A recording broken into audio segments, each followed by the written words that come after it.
بمکہ تھا، مکہ میں 19 یومن، آپ نے 17 دن قیام کیا. رواہ البخاری و فی روایت ابی داود سب عشرہ، ایک روایت میں ہے 17 یعنی نہیں، یہ 19 ہے، یہ 17 یہ 17 ہے، اور 15 یہ 15 ہے. تو یہ مختلف ہو گئے یہاں پہ نا،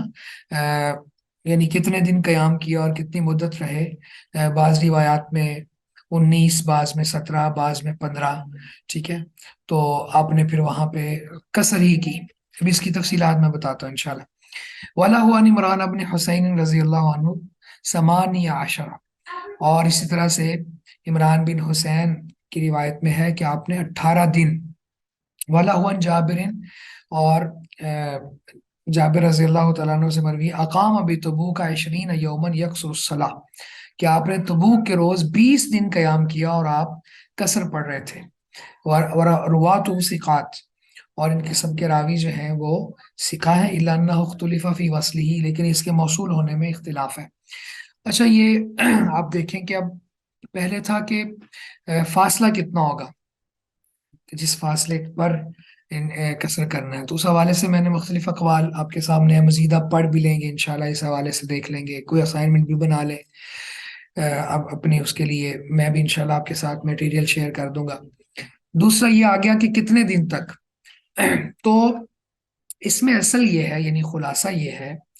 کہ اگر تو انسان کو معلوم نہیں ہے اس نے کتنے دن رہنا ہے، اور خاص طور پہ جہادی سفروں میں ایسا ہوتا تھا اور اب بھی ہوتا ہے کہ اس میں پتہ نہیں ہوتا کہ کہاں کتنی دیر رکنا ہے، پھر آگے کوئی مارکا یا کوئی اس طرح کی چیز. یہ ویسے بھی کوئی سفر ہو تو بندہ کسی وجہ سے وہاں رک جاتا ہے، جیسے موسم کی خرابی کے باعث رک جاتا ہے، جیسے فلائٹس نہیں کئی کئی دن ٹیک آف کر سکتی اس کی وجہ سے کہ مطلع برآلود ہے اور بارش ہے اور فلاں ہے. تو اس طرح کا اگر ہو تو پھر جتنے دن بھی وہ رکے وہ قصر ہی کرتا رہے. لیکن اگر یہ معلوم ہو کہ 3 دن سے زیادہ رکنا ہی رکنا ہے تو پھر پہلے دن سے ہی وہ مقیم کے ساتھ ہے، یعنی جس طرح مقیم پوری پڑے گا، یہ مسافر اب نہیں رہا، اس کو پتہ 3 دن سے زیادہ یہاں رہنا ہے، تو پہلے دن سے ہی پھر یہ پوری پڑھنا شروع کر دے گا. تو یہاں پہ یہ تفصیلات یہاں پہ بھی موجود ہیں، اس کو بھی انشاءاللہ آپ دیکھ لیجئے گا. اسی طرح سے آگے روایت ہے انس رضی اللہ تعالیٰ عنہ سے. اچھا جی، یہ حدیث ہمارے پاس ہے کہ جمع بین الصلاتین، نمازیں جمع کرنے کے حوالے سے. تو انس رضی اللہ تعالیٰ عنہ کہتے ہیں کہ کان رسول اللہ صلی اللہ علیہ وسلم اذا ارتحل قبل ان تزیغ الشمس، جب آپ زوال آفتاب سے قبل سفر کے لیے ارادہ فرماتے ہیں، اخر الظہر الى وقت العصر، تو آپ ظہر کو عصر کے وقت تک مؤخر کر دیتے. ثم نازل، پھر آپ رکتے اترتے، فجمع بینہما، ان دونوں کو جمع کر لیتے. فإن زاغت الشمس قبل ان يرتحل، اگر آپ کے سفر کرنے سے پہلے سورج زائل ہو چکا ہوتا، یعنی زوال کا وقت ہو چکا ہوتا، تو صلی الظہر ثم راکبہ، تو آپ صلی اللہ علیہ وسلم پھر ظہر کو پڑھتے اور پھر سوار ہو جاتے، پھر سفر پر روانہ ہو جاتے. یعنی جب ابھی ظہر کا وقت نہیں ہوا ہوتا اور آپ سفر کرنا چاہتے تو پھر آپ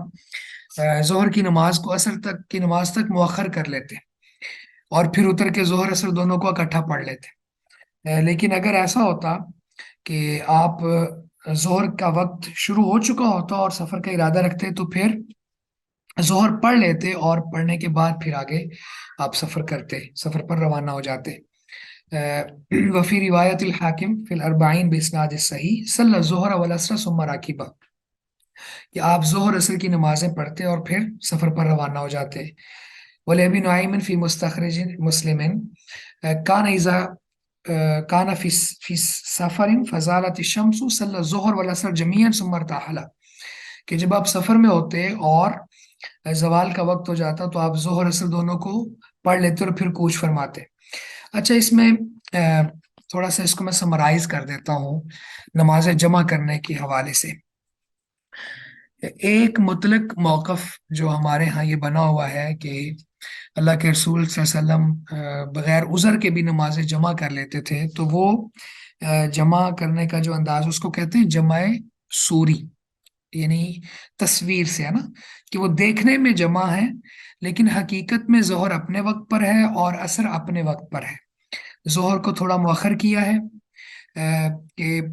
ظہر کا آخری وقت ہو، اور اس وقت میں وہ ظہر کی نماز پڑھی ہے، اور عصر کی جو نماز ہے وہ اول وقت میں پڑھی ہے۔ تو دیکھنے میں یوں لگا، یعنی تصویر یوں بنی دونوں نمازوں کی کہ آپ نے جمع کیا ہے، حالانکہ آپ نے دونوں نمازوں کو اپنے اپنے وقت پر پڑھا ہے۔ تو یہ ہے جمع سوری، جو بغیر عذر کے بھی جائز ہے، ایک حالت اقامت میں بھی جائز ہے، جو آپ نکلنے سے پہلے روایات میں آتا ہے نا،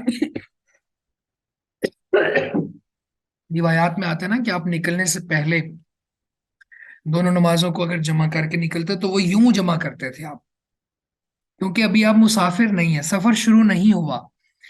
تو آپ گھر میں ہی دو نمازیں جمع نہیں کر سکتے۔ یعنی جمع حقیقی، جمع حقیقی کیا ہوتی ہے کہ ظہر کے وقت کے اندر عصر کو بھی پڑھ لینا، یا پھر عصر کے وقت کے اندر ظہر کو پڑھنا، ٹھیک ہے۔ تو ایک نماز کے وقت میں دونوں نمازوں کو جمع کرنا، یہ جمع حقیقی ہے، اس کے لیے عذر ہونا شرط ہے۔ وہ عذر سفر کی صورت میں ہو سکتا ہے، وہ عذر بیماری کی صورت میں ہو سکتا ہے، لیکن جو بغیر عذر کے جمع ہے وہ جمع سوری ہے، جمع حقیقی نہیں ہے۔ تو اللہ کے رسول صلی اللہ علیہ وسلم جب سفر کا ارادہ کرتے اور ظہر کا وقت شروع ہو جاتا تو آپ ظہر پڑھ لیتے اور ظہر پڑھ کے شروع کرتے، اور کبھی آپ یوں کرتے کہ ظہر کے وقت کو، یعنی ظہر کی نماز کو تھوڑا مؤخر کرتے کہ عصر کے قریب لے جاتے، اور ظہر اپنے وقت پر، عصر بھی ساتھ عصر کے وقت پر پڑھ کے پھر سفر پر نکل جاتے۔ اچھا، اسی طرح جیسے آپ کبھی سفر کے دوران ہوتے وہاں پہ، تو پھر رک کے جمع حقیقی کر لیتے، ٹھیک ہے۔ تو اس میں یہ چیز طے شدہ ہے،